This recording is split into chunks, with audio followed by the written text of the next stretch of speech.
хурлын дэд дарга эрхэм гишүүдээ Монгол Улсын их хурлын гишүүн Дамжны Цогтбаатар нарын 9 гишүүнээс 2025 оны 1-р сарын 23-ны өдөр Улсын их хуралд өргөн мэдүүлсэн хууль тогтоомжийн тухай хууль нэмэлт өөрчлөлт оруулах тухай хуулийн төсөл болон хамт өргөн мэдүүлсэн хууль тогтоолын төслүүдийн анхны хилцүүлгийг Улсын их хурал 2025 оны 6-р сарын 20-ны өдрийн чуулганы нэгдсэн уралдаанаар хилцэж эцсийн хилцүүлэг бэлтгүүлгээр хууль зүйн байнгын хороонд шилжүүлсэн билээ.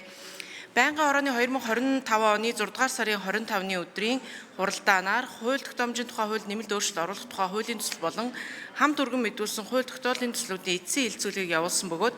уралдааны үеэр Улсын хурлын гишүүн Гишиг Дэмбэрлийн Тэмүжин Пүрүжавын сайн зурагнаар хуулийн төслийн эцсийн хилцүүлэг бэлтгэсэн талаарх танилцуулгатай холбогдуулан ажлын хэсгээс асуулт асууж хариулт авсан болно.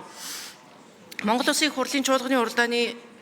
уралдаанаар хуулийн төслүүдийн анхны хилцүүлгийг явуулах үед хуралдаан даргалагчаас Монгол Улсын их хурлын чуулганы уралдааны дэгийн тухай хуулийн 42 дугаар зүйлийн 42-ийн 2-ын 1 дэх заалтад заасныг баримтлан гүйцэн боловсруулах чиглэл өгсөний дагуу ажлын хэсэг хуулийн төслийн талаар зарчмын зөрүүтэй 5 санал, найруулгын 3 санал мөн Монгол Улсын их хурлын чуулганы уралдааны дэгийн тухай хуулийн 42 дугаар зүйлийн 42-ийн 2-ын 3 дахь заалтыг баримтлан анхны хилцүүлгээр дэмжигдсэн боловч гүйцэн боловсруулах чиглэл авсан нэг зарчмын зөрүүтэй саналыг боловсруулж байнгын хорооны хуралдаанаар санал хураалгасан бөгөөд хуралдаанд оролцсон гишүүдийн олонх дэмжсэн болно.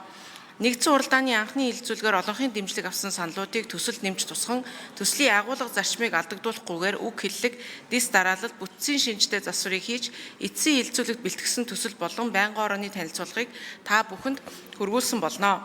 Улсын их хурлын эрхэм гишүүдээ хууль тогтоомжийн тухай хууль нэмэлт өөрчлөлт оруулах тухай хуулийн төсөл болон хамт өргөн мэдүүлсэн хууль тогтоолын төслүүдийн эцсийн хилцүүлэг бэлтгэсэн талаарх хууль зүйн байнгын хорооны танилцуулгыг хилцэн шийдвэрлэхийг та бүхнээс хүсье. Анхаарал тавьсанд баярлалаа.